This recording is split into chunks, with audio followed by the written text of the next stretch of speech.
Ooh, I look tired. Okay, now we gotta find the gym again, gentlemen. Okay, I think it's working. Test, test, test, test. Nice. Stretch this out. Okay. Hola. Welcome back. We got a couple things I want to talk about before we get started. Well, really, just one main thing that I want to talk about before we start, and then from that point, I have some scenarios that we've put together, and we have a reader, and we're going to do the whole answer 10 scenarios. So hopefully this is useful. I think the lighting is much better today from a camera angle. Hopefully the live doesn't distort it with the bit rate or whatever, but yeah, we should be good. I think this. So I'm using a different camera this time as well. So we shall see. I don't know the best place to put it really. Test, test, test, test, test, test, test, test, test, test. Yeah, that's the right one. I just don't know where the best place is to put it. Really. Um, so let's just. Cause I wanted to be able to pick up the reader too. That's the only thing. So okay, let's just put it there. I think that's okay. Um, Hold on. Let me test the reader really quick, and then we will keep going. Hold on.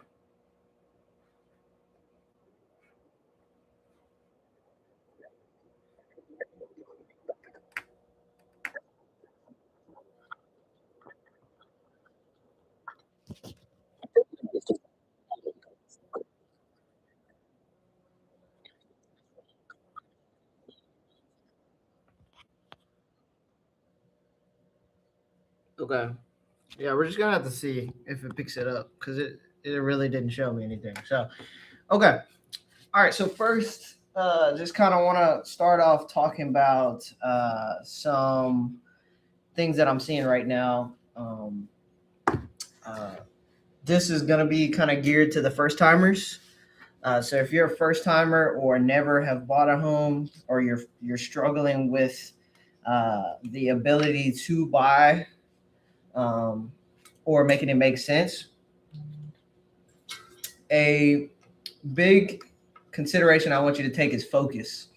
Okay, so I know it's a little bit woo woo and it's a mindset piece, but I just really want you to think about um, not diluting your focus to get towards the goals. So a lot of people don't think about the first home as it should be one of those aggressive goals.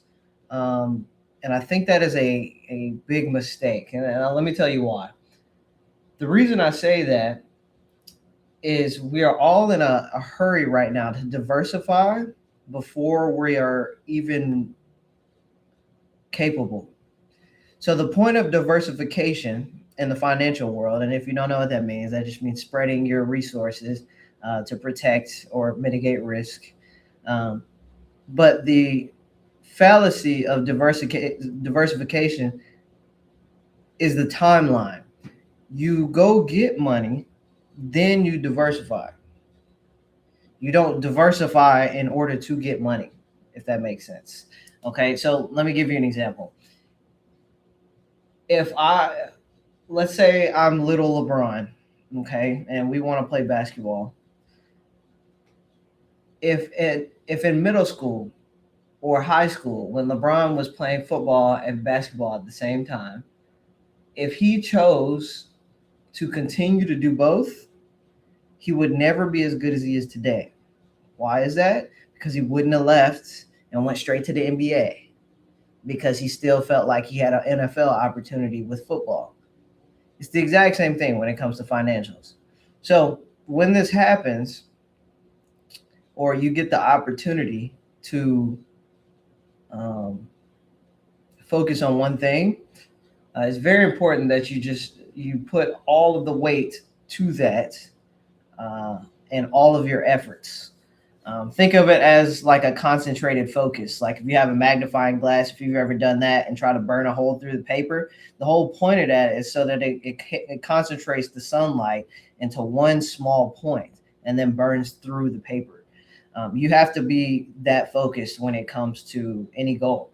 So right now, if you feel like the next big thing for you is buying your first home, maybe you just got married, maybe you are, uh, um, it's just always been a goal for you or whatever. The biggest thing is that you use that magnifying glass right now and put all your efforts towards it until you can move on. Um, so yeah, I just don't think that a lot of people hear that, and a lot of times we just feel like the logical answer is just to diversify, and that's just because that's what we hear on the internet. But the reality of it is like you can't listen to millionaires or billionaires and then try to transcribe that to your life. That's like trying to say that you go fly private in order to be rich.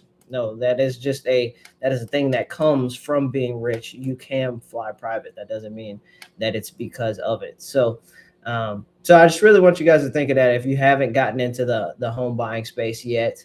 And then if you don't, if you're still battling on why, like the biggest thing I would just tell you is, uh, like you got to live somewhere. So if you're going to live somewhere, you would might as well use a couple of the $100 going towards your principal as a current investment. Now, the only way that makes sense to not do that is if you're telling me right now that every single month you have $400, $500, $600 going straight into an investment account and you're investing it every single day. But most people don't do that. I'm telling you right now, most people don't do that. So if you're going to spend almost the same amount from rent to a mortgage, I'd rather your mortgage actually be giving you some type of return rather than just paying your rent and losing the money every single month. Okay, so if you're on the fence on if you should buy or not, the answer is yes. You should always buy and never sell if possible. Okay. Um, so yeah, that's kind of my opening rant before we get into the situational stuff because I just feel like a lot of times we overcomplicate it from a buyer's perspective. And I mean, I'll give you my example entirely. Me and Jayla, uh, probably about a year and a half ago, she came up to me and asked me about like doing Roth IRAs or um, a 401k, or if it was smarter to, just kind of spread the wealth a little bit into some different index funds, all this kind of stuff. And I told her right now the focus is real estate. And she just really didn't understand. And so I kind of had to break it down exactly how I just did and just told her like if we have the diluted focus, it's going to take us much longer. So, as opposed to investing $100 into 401k, $100 into the IRA, and then putting like $200 towards this index fund and then this index fund, like let's just put all of that into a first time home fund and then buy the home. And then we create our investment vehicle from the principal payments from owning the home. So our biggest constraint at that moment was just get the house. See what I'm saying? So, but again, you just never break it down like that because otherwise you try to spread it out, like I was saying, and then you have a first time fund that you put $100 to, and then like you end up pushing out the timeline that you could have already been investing by getting into the home. And then you make a 1 year process turn into a 10, 20-year process when you lose out on all the gains from that. So just consider that when you are thinking about investing. Cool. All right, let's get into these scenarios and the Q's and A's. And I think this is a really cool format. We're going to switch it up. So usually I read questions, the top questions, but this one is going to be more scenario based. Just because I'm in it every day, and it's like this would be amazing, like to just kind of have that. So if you guys have a scenario or if you have a question, just drop it in the chat, and I'll get to it. But otherwise, we're going to go through these 10 scenarios. Hopefully, we get some good nuggets out of it, and we'll rock and roll. Cool. All right, let's get the first.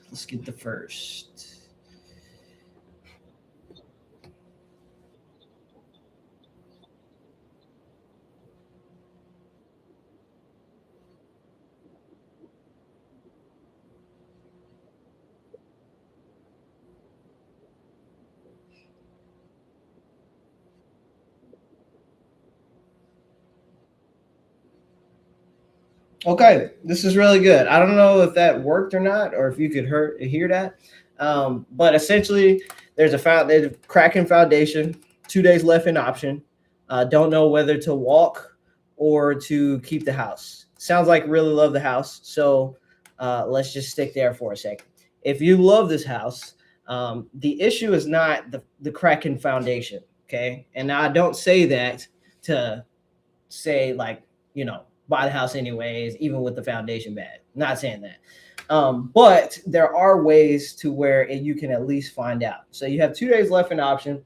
What I would probably suggest at this point, if I was your realtor, would be to get a foundation guy out, someone that your realtor trusts, get a foundation guy out, get a quote for what the fix would be.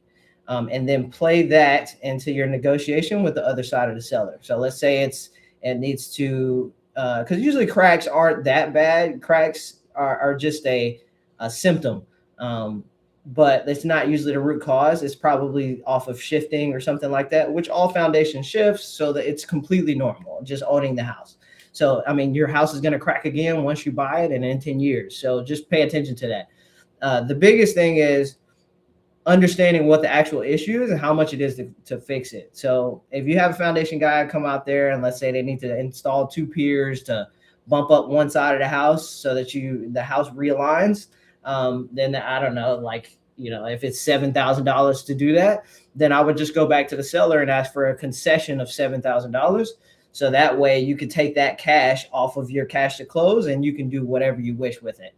Or the alternative is to have the seller fix it. Now, let me give you some pros and cons on both of those. Now, if you take the cash as seller concessions, you get to choose where the money goes to. So you get to pick the foundation guy. You don't have to worry about the seller doing it, all that kind of stuff. Okay. Um, so that's what in my scenarios, 9 times out of 10, I suggest do the cash. So that way you can control it. And it might not be that actual big of a deal. Like when the guy comes out, that it needs to be something that's super fixed right now. But you have that safety net at least to get off of your cash to close so that you can save the money. Now, if you do the other and you have the seller repair it, if you have the seller repair it, you run into a few different risks, but there is an upside. The upside is it's done before you get the house. So I mean, that would be nice. You come in, it's already done, like the house is ready to go. Now, at the same time, you don't get to control who the seller does. Now, you could put licensed foundation technician, yada, yada, but that again, that doesn't really stop them from choosing their cousin to come fix the foundation and do a bad job. So you kind of leave the liability up to the seller at that point, unless you can negotiate for them to use your foundation person. But I just really wouldn't risk it. So I would suggest just go cash in lieu. So just steps here. Go get a foundation person. Go to walk out there as fast as possible, like today. You need that done now. So go get a foundation person out there, get a quote for it, and have your realtor negotiate from there based on the quote price. Okay, get as much money as you can and do the cash in lieu. If you can't do that or the sellers aren't willing to come off the price at all, have the sellers repair it. If they choose to do neither of those, then you can decide whether it's worth you wanting to put up the money for the fixes, but you already know how much it is now, and then you can decide to walk away. Okay, I hope that helps. All right, next scenario. Because I mean, a lot of those, like, I mean, the foundation stuff. Like I said, like your house is going to shift. That is not a question. The question is how much is it going to cost and who's going to pay for it. So just make sure that when you're assessing those situations, if you really love the house and you're willing to even put your own money towards it, then it's not that big of a deal. But I would not hesitate to ask for the cash in lieu or to have the seller repair it, and then use the pros and cons as you wish. So, all right, next one.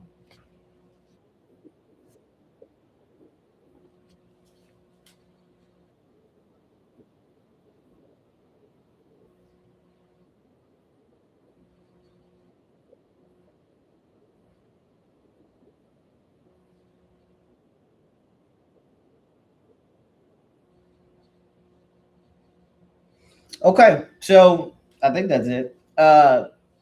This is good. So I have this conversation every single day. As somebody, my primary lead source is expired listings. So when I call people on a daily basis, this is literally the exact conversation. So I say that to say, um, I don't know without looking at the exact scenario, but I'll tell you this. There's three things that get a home sold: price, conditioning, and marketing. Now, pricing is dictated by the market. Okay, so you need to figure out with either an agent or somebody that you trust that has a really good opinion of value. Where is the market value on your home? See if you were off anywhere in there. Okay.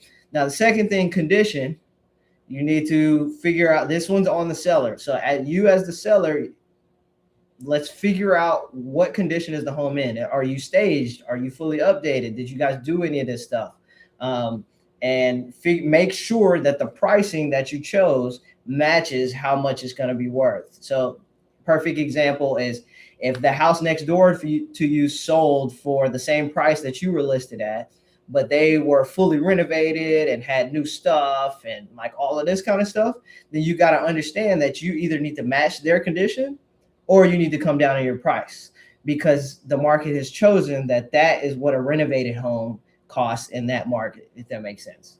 Okay. Now, the third thing is marketing. So this part is on your agent. So this is how you know uh, if you chose the right agent or not. So I would want to go through different things like what are they doing to market the home? Take a look at open houses if that was a strategy. Take a look at circle prospecting if that was a strategy. How many showings did you get? What was the feedback? Like all of that kind of stuff. That's all from a marketing feedback perspective. The agent's job is to one, dictate the pricing, give you a good opinion of value so that they can tell. Two, navigate the condition, the staging, the photography, all of that kind of stuff, making sure the home looks in tip top shape and you win the beauty contest. And then the third thing is making sure there get as many eyeballs as possible to generate as many offers as possible. Okay, so if you put all three of those things together, then you should sell a home really quickly. Make sense? Okay, so to not really answer your question, I don't know what the scenario was. If you went 4 months and you guys maybe had a price reduction or didn't, you might be a little bit off in pricing because here's the reality of it. If your price is low enough, it doesn't matter what the pictures look like. It doesn't matter what the home looks like. Somebody will buy it. But the issue is um, I don't really have it in front of me, so I can't tell you whether or not that was which one of those are the things. But I hope that helps. Pay attention to all three of those factors. Go back and look at what your last agent did, and then when you're interviewing new agents, look for those three factors, and that'll make you feel a little bit more safe on the inside. I hope that helps. I'm sorry you're having to go through that. Um, yeah, I mean, like I said, this that's the conversation I have every single day.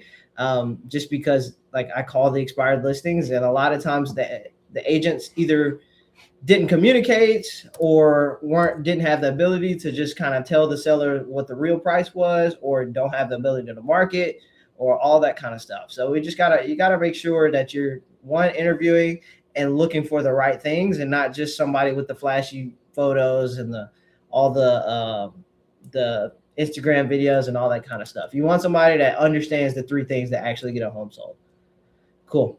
All right, next. Uh,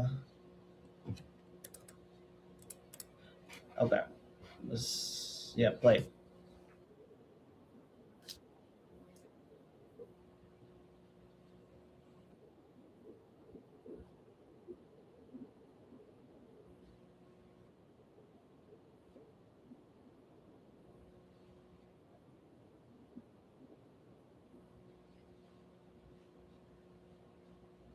That it? Okay. This is a really good problem to have. So one, I just wouldn't uh, don't feel bad about this at all. This is a really good problem to have. Sounds like you got a good property. It looks like it's flippable. But you're with the rates right now, seeing less opportunity, especially month to month. Um, depending on especially depending on if you did like a half a hard money loan or something like that. So those rates can definitely get up there. But if you just did a normal flip or holds, I mean, you got to figure out what kind of investor you are. So are you a long term or are you a short term person? If you're a short term person and you need the cash now, go ahead and just flip it. Just flip it, get from under it, try to break even, and move on. But at the end of the day, if the numbers don't make sense on paper for you to flip it, I would just hold it. I'm a strong believer, and you should not sell a property unless you have to. And if you can rent that thing out and maybe lose a couple $100, if the rates are really that high, and just refinance later, and continue to take advantage of the tax advantages, the appreciation, the cash flow eventually, as you continue to raise the rents, and then all the debt pay down, then I would 100% just go for it. Just go for it, rent it, and hold that thing until the pricing makes sense, and then compounding will work. Especially in this market today, we're in the buyer's market now. It is official. We are in the buyer's market.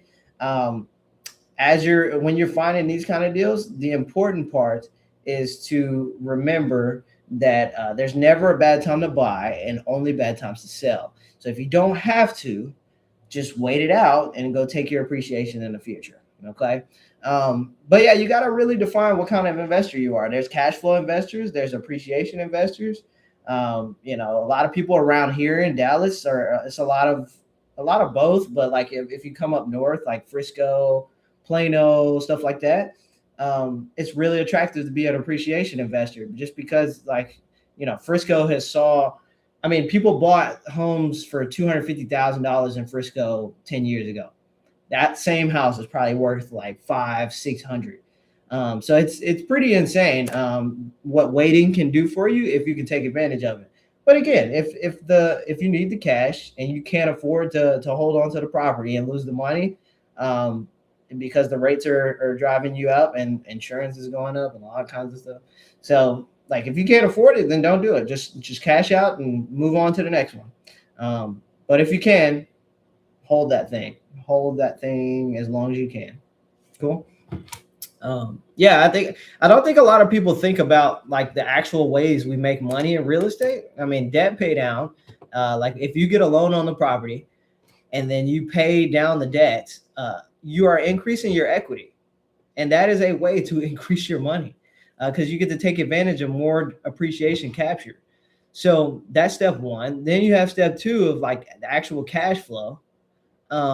The cash flow portion of um, like real estate is the popular one. Can you make a couple $100 a month? Like if you put enough down, like you can make $1,000 a month off a home, or you get a duplex and you really ramp up in cash flow. I mean, yeah, no, I mean that's definitely the obvious one. The other one is appreciation. That's the silent one. So as over time, eventually you hold that thing. Gary Keller, I learned a story about Gary Keller the other day. He bought a condo for $75,000, and then I think it was 3 or 4 years later, it was worth $14,000. So that's not good. But he held it out for another 10, 15 years and eventually cashed the thing out for 75,000, which it was a $10,000 loss from his initial investment, but from a cash flow perspective, he made so much money that it didn't really matter. So I think you got to just figure out what kind of investor you are and pay attention to those different levers to actually make money. And once you do that, I mean, tax advantages on top of that, 1031 exchanges, like all kinds of stuff start to open up. But you got to get in the game. That's the biggest thing. So you're at it. You are having a great problem. The next step is just figuring out which one makes the most sense. So congrats, but good luck. Good luck for sure. Hope that helps.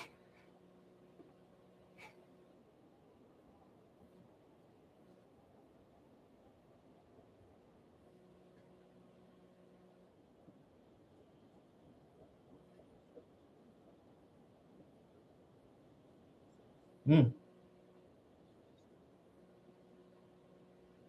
this is good.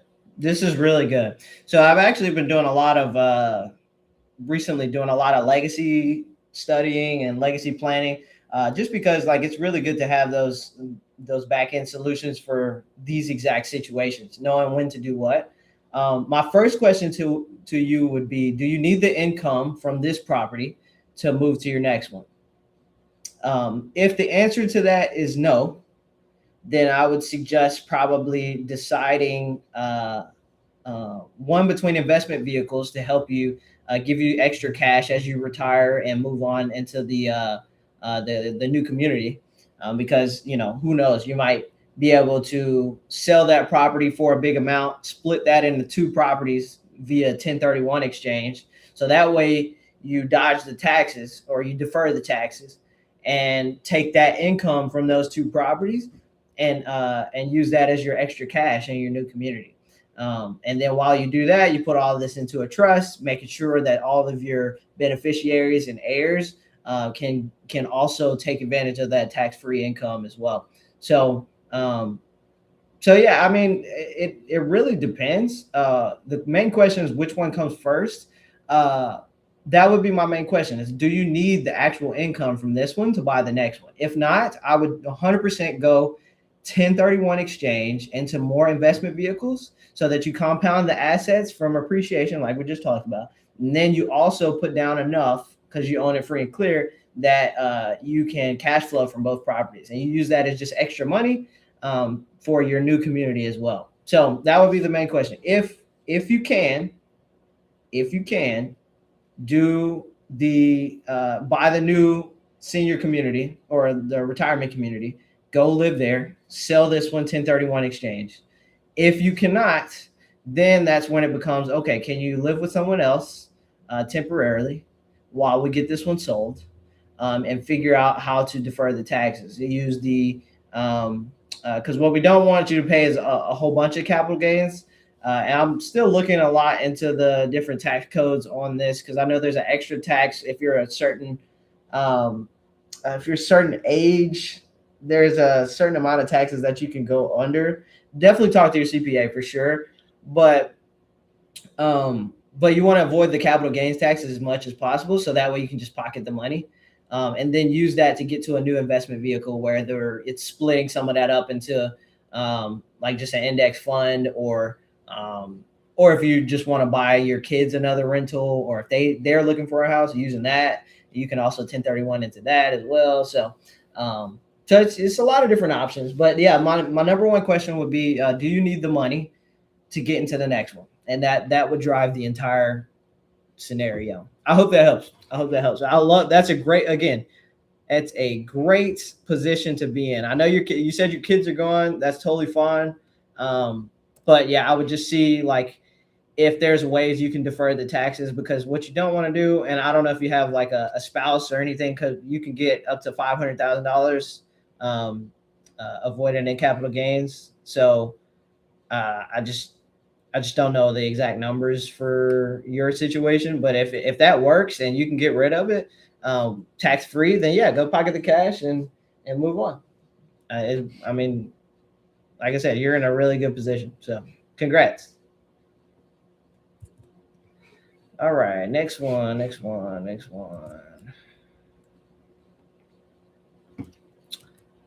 All right, let's see.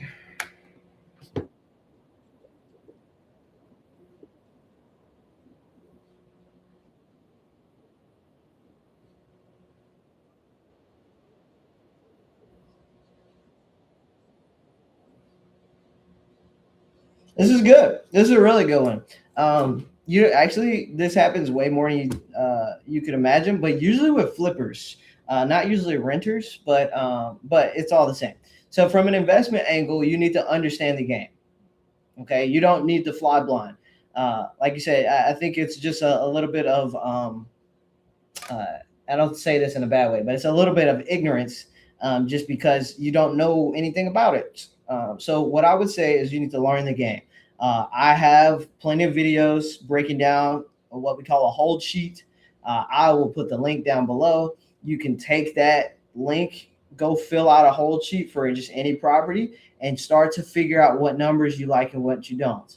Okay. Now, as you learn how to figure out what kind of investor you are from a hold perspective, if it's appreciation, if it's cash flow, if it's debt pay down, or how much you're going to put down, and all the scenarios, use that calculator to understand. Then you need a trusted advisor. Okay. So now this is where you get into interviewing agents. So you need to go interview a bunch of different agents that understand investing. If they don't give you a pro forma, like similar to the whole sheet, like I have below, then they do not know what they're doing. Let me say that again. If they do not give you an investment calculator that shows the different ways to make money and how it's going to benefit you, they do not know what they're doing. So please do not pick an agent like that. This is not one of those scenarios where you just go with your friend because the friend just got his license and you move on. This is not one of those scenarios. You're not experienced enough yet. Now, as you do a couple more deals, sure, yeah, go help out a family member. But right now, you need somebody that's experienced. Okay. So if you found a property and you already it's caught your interest, put it into the calculator, figure out what the returns are going to be, and then at that point it's just math. And then you need an agent that's going to be able to go find the right information and be boots on the ground to actually do the right inspections and understand what's gonna be the big fixes and what's not. Now let's talk briefly about the big fixes. So you want to pay attention to 5 things. Okay, your roofing, HVAC, plumbing, electrical, and your foundation. Okay, those 5 things right there are the big ticket items. If it is a rental property and there's a lot of stuff in there like that, it can be fixed. It's up to you to decide whether it's worth the cost. Okay, so please decide whether it's worth it or not. From that point, then you can, like I said, you can make your decision, put it into your calculator, and then the math will just show you what's best. Cool. That's a really good position to be in. But yeah, do not play around with the agent that you choose, please. Bigger Pockets is a really good community. They have some real estate agents. Dave Ramsey, they have like their Ramsey trusted agents. Now I'm not going to say they're all great. I personally don't do any of those, but or if you just don't have anybody, just send me an email and I'll get you somebody wherever you're looking. Cool. But congrats again. Way to look.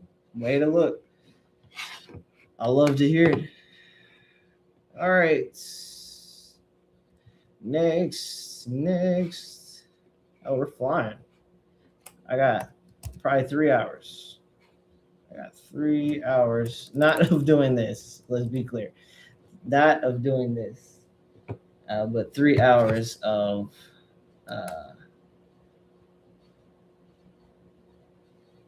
yeah, 3 hours of until we're going to see a movie. We're going to see it Insidious. I didn't even know there was a new one came up. All right, here we go.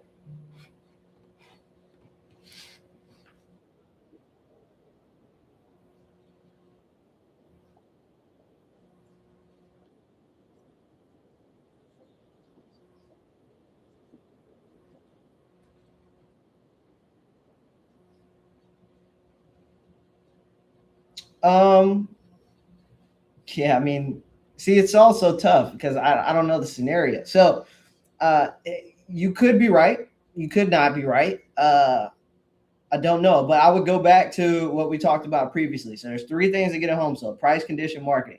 Pricing, the opinion of value. When the agent is coming back to you and telling you we need a price drop, that should have data to support it. That should not just be, hey, let's just drop the price to get more buyers. That's not what that means. If the agent comes back to you and says we need a price drop, it needs to have statistical data or comparables that are showing you otherwise. If not, they are being lazy. Sorry, that's a big statement. Real estate agents are going to hate me for that. As a real estate agent, I'm telling you that is the truth. Okay, please, if an agent comes to you and says just drop the price so we can find more buyers, they are being lazy. They should come to you with statistical data showing you why your home is overpriced in today's market. Mic drop moment. Cool. All right. Now, if that is the case and they're showing you data, then there is a point. Okay, they're trying to show you something. I'm not going to say you're being stubborn because it's your home. At the end of the day, you know what you feel like you put into it, and it's a very emotional process and all that kind of stuff. So I don't want you to feel like you're being stubborn. But what you just might be the highest bidder for your home right now, and the goal is to find the next one. And you don't want to be the person that's willing to pay the most for the house if you're really trying to sell it. Okay, so you just need to take a look at that data, see if it actually makes sense. If that checks out, then you might want to do the price reduction. But again, the biggest point to this is if the agent is just saying that without any data, they're being lazy. Okay, so call them on their BS, so to speak. Thank you for the question. Right buyer hasn't found it yet. Price cut. Yeah, right buyer hasn't found it yet. Yeah, I mean, and again, the goal is to get as many right buyers as possible. But if you're in one of those like secondary markets where it takes 2 years for homes to sell, then it might not be the right time yet. But again, if that realtor is asking for a price reduction, that needs to be backed up with data, not just to get more buyers. That's not how that works. Cool.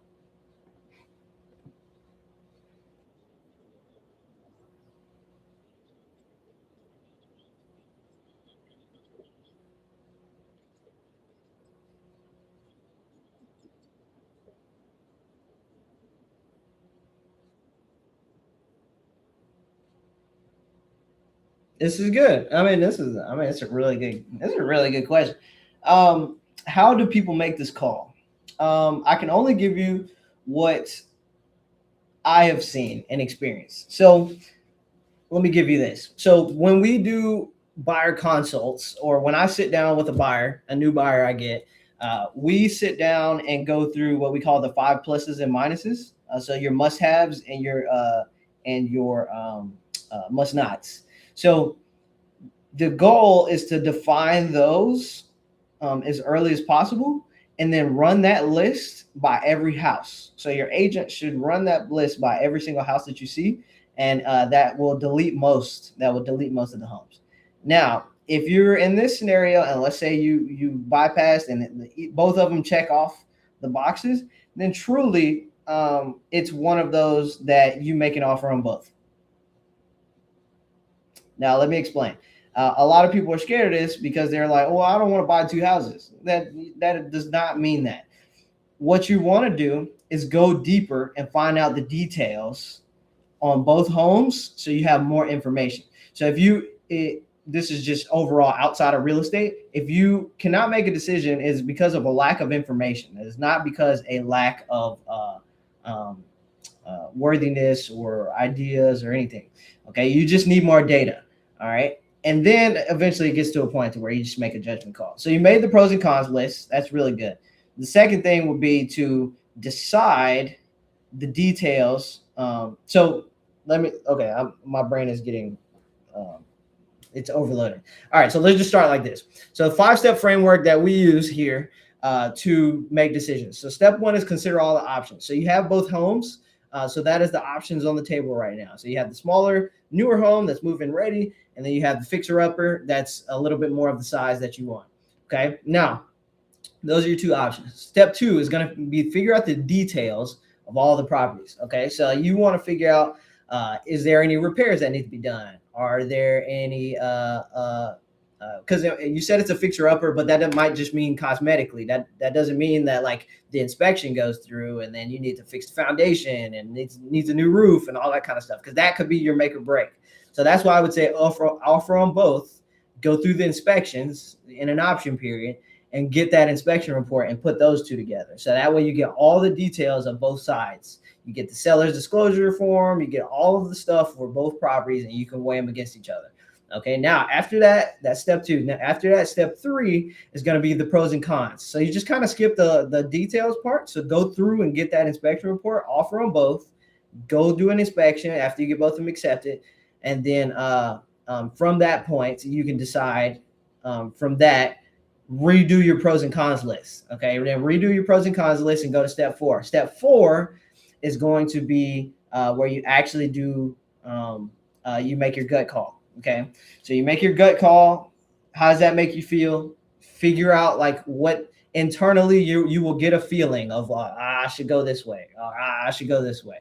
Okay, then step five is when you actually make your decision. Okay, so go through that 5-step framework and do it the correct way and make sure you get all the details. So I would offer on both homes, do the inspections.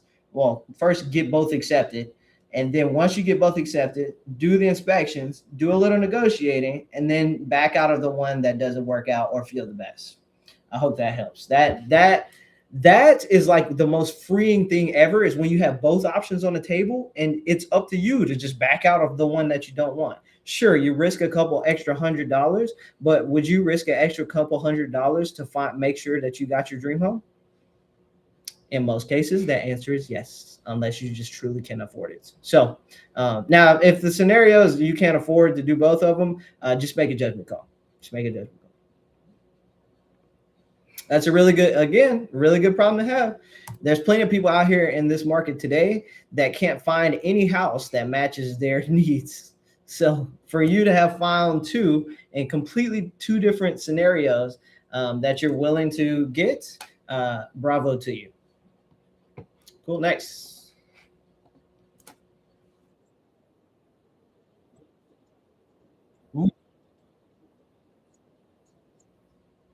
Okay.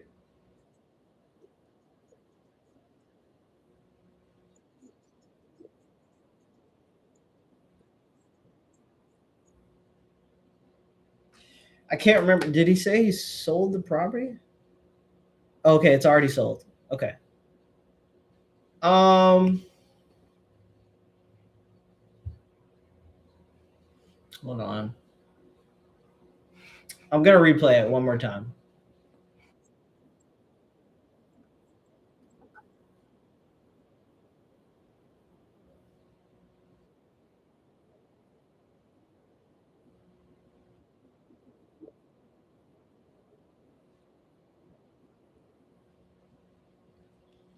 Okay. I have two routes you can go. This is a really high level question. So 1031 exchange, if you don't know, is when you sell a property and you can move the profits from the property into a new property while deferring the taxes. Okay, it's a tax code that you can use. It's really popular, especially from a legacy building perspective. So you're in a 1031 exchange. You already sold the property and you're trying you can't really find a new one to that check off the boxes. One, I would want to find out the boxes, but besides that, your option one I would go to is you need more data. So you need more properties. So you need more inventory, if that makes sense. So what I would do, if you're not already doing this, I would apply for every single wholesale list you can get your hands on. Wholesalers, if you don't know, are people that call up owners and they'll get an assignment contract from the owner and then resell it to a new buyer and take the split difference. Okay. So they typically have a lot of properties that have pretty decent returns because they're the ones calling the owners every single day. So I would go get on as many of those lists as possible. Two, well, I guess one B. Also, go get more real estate agents.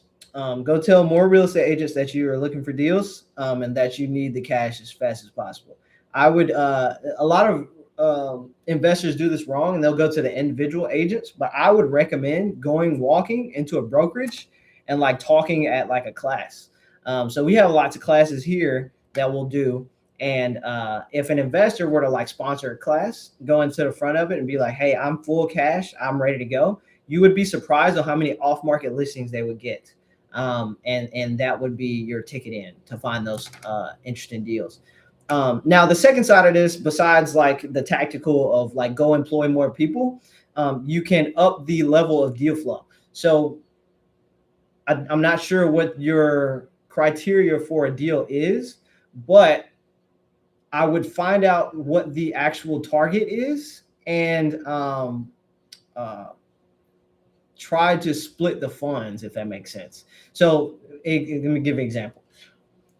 If currently the property you're selling was giving you 10% return every year, the goal would be, okay, can you go find 10% or more in multiple properties? So maybe right now you're trying to sell that property and go find another 10% return or maybe a 15% return. Um, but it's going to be more difficult to do that, especially in a market like this with the interest rates and stuff like that. So what you're probably going to do is take the bigger amount that you have, split it up into two different properties. So you might get one that's 7.5% return and another that's 7.5% return on the same money. So you diversify and open it up because you can exchange into multiple properties. You can do it as many properties as you want. So I mean, depending on how much money you have, that might be the other route I would go. So if it's like a all cash property that you sold for 500K and you're getting 400K back, I mean you're getting 500K back, and you can split it up over five properties, 100K each. Then there's your returns, and you go get a 50% return on the same money that you sold for 10%. Okay, so that's what I would do. So two sides. One, go employ more people, go get you more deals. Okay, so you need the off market inventory from either wholesalers or more realtors, or you go on the other side and you split up the funds to compound your return. So you might get 2 5% returns or something like that. Um, Hopefully that's useful. That's what 100% what I would do, especially in today's market when the each deal is just not as good. So you might sell a 10% property and you're seeing all these 5% return properties, and you're like, oh, these are terrible. But if you start stacking those up with the same amount of money that was tied up in the old house, then it makes a lot more sense. So, especially right now, multifamily is huge. So if you can find a multifamily property for about the same as a single family and double your cash flow or triple it or however many units you get, I would highly recommend it.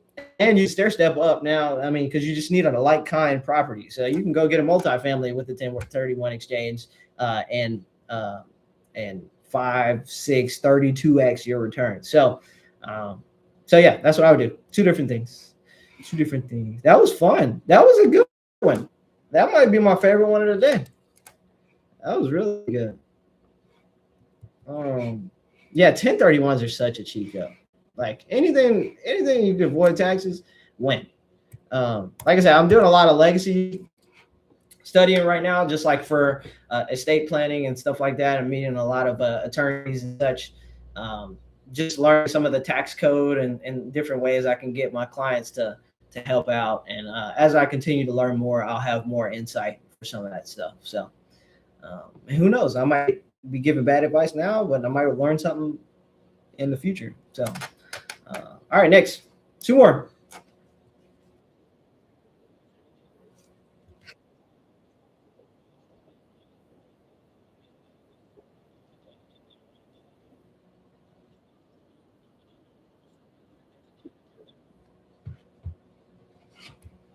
I apologize. I stopped listening.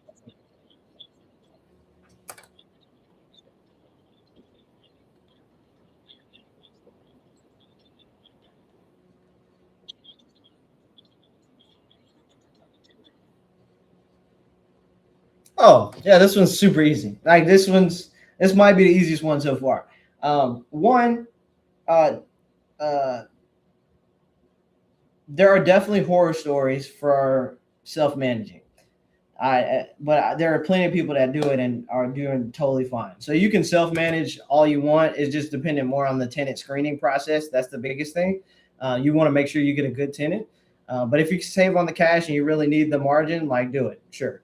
Now, if you want to do the property management, I mean, yes, you can do the property manager before you get the tenant.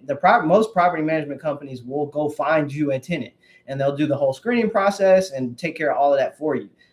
Me personally, I love this method because I don't want to be the one getting a call at 3 a.m. about a toilet, or I don't want to be the one, having to screen everybody or tracking down tenants or marketing and all that kind of stuff. I don't want to do it. I just want to collect the check. That's it. Or realize my gains every single year. So I'd recommend the property manager just for peace of mind. But it is your first rental, so you might want to learn the game a little bit before you start delegating. So that part's completely up to you. But yeah, you can go ahead and you can 100% hire a property manager and do that before you get the tenant, because most of them will actually help you find the tenant. So bravo to you. Congrats for getting in the game. That's really, really good. Start taking advantage. I think this is the last one.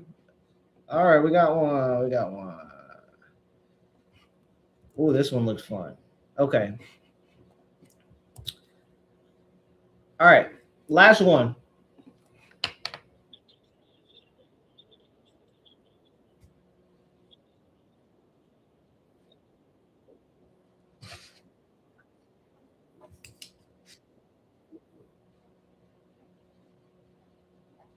I think that was only two offers, but okay. Um, shaky financing and then cash. Okay, so this is good. So one, congratulations. Shout out to the realtor. They're doing their job. Or you if you self sold it. Whoever's marketing the property, bravo. This is exactly what you want. Okay, so your goal here is one, you want to put them against each other. You want to create competition. As you create competition, you start to figure out where people's maxes is, bottom lines, and such like that. Now, as we continue, I'm going to assume that you already did this. So these are the best and finals for all the offers. Okay. But that's what I would do if you haven't already. Go stack, go put them against each other. Say you're in multiple offers, give them a best and final, and let everybody kind of negotiate against themselves. Now, if you already did that, you have the offers in front of you. The biggest thing is dependent on your goals. If it's a cash, 9 times out of 10, it's a quick close. It is it's a quick close and guaranteed financing, and like it's one of those like wipe your hands off and it's done. Okay, now the financing, if it's a higher price, depending on how much higher, it could be some wiggle room there. So this is where your agent kind of comes in. So you want to find out what kind of loan it is, and you want to find out why it's shaky, and can you mitigate any of those things that are quote unquote shaky. Okay, now if it's one of those things where they have a third party financing contingency and you just don't know about the actual contingency and they're not approved yet, then you can talk to the lender and go get the situation. So this is a common thing for us. When we get a new offer, we are trained to go call the agent, call the lender, and say, "Hey, how do you feel about this file?" And they'll usually tell you. And obviously, they're going to talk up their client a little bit, but they'll tell you whether they really need most of the stuff in the contract. So that's what I would do. Go find out from the lender how shaky it actually is and what are the shaky factors. Two, see what kind of loan it is. If it's a conventional loan, you know they're a little bit stronger. It's harder to qualify for a conventional loan. So conventional is stronger from a qualifying perspective. Now, FHA and VA are the common ones, and um, it is VA is a little bit stronger just because they can do the 0% down, so you don't have to worry about all the cash to close stuff or down payment. But from an FHA perspective, you never know. And because of like repairs, you don't know what the house looks like. They might have lender repairs that you have to do, and you have to go through an appraisal. So take a look at all of that. You want to see, is it going to appraise? Because that's another contingency. What are the actual contingency days that they need? Because usually they put like 15, 21 days on a financing contingency, and you literally, the lender can do it in a week. The lender can do it in a week. So like put the pressure to the lender like that. But I mean, the biggest thing I would do is just go find out what the actual shakiness is of the higher thing. And if it's not that shaky after you put it all together, then I would go with it and then keep the cash for the your back pocket and accept a backup offer. Now, either way, I would accept a backup offer for sure because that puts pressure on the other ones and that gives you all the leverage. So if somebody, like, let's say they have an inspection come out and they go through and they see something and they want to negotiate and you're not comfortable with it, then you can back out and just go to the bottom one. So, I mean, I would just test it, see where everything lies, and depending on your goals, if you really need to be out of it, if you want to just be done with it, or if you're trying to maximize the price, then that'll help you guide which one to do. So again, I know that a lot of the answers today are like kind of, they're not direct answers, but the goal is to give you at least the decision matrix to where you can make the decision, because I can't really advise you at all if I don't know the exact scenario, because like, you know, in that last scenario, like you might be about to get foreclosed on and you don't have that option. So like we need to take the all cash offer no matter what. So like you just never know the scenario. So, but I try to give you at least multiple paths so you can see which one resonates the most, and then you can decide if that's the right decision for you. So, all right, thank you guys. We did it in 55 minutes exactly, and I think we got a lot of good stuff. I really like this format. We're going to continue to do this one on Saturdays for sure, and maybe some more throughout the week. Just starting off with a topic, kind of ranting about it a little bit, and then going into these more scenarios. And if you have something like that, just make sure you put it down below. For that one guy, I have the whole sheet. It's going to go down in the description. Feel free to download that, take it, and interview your agents. And then from that point on, I will see you in the next one. Thank you, guys. Bye.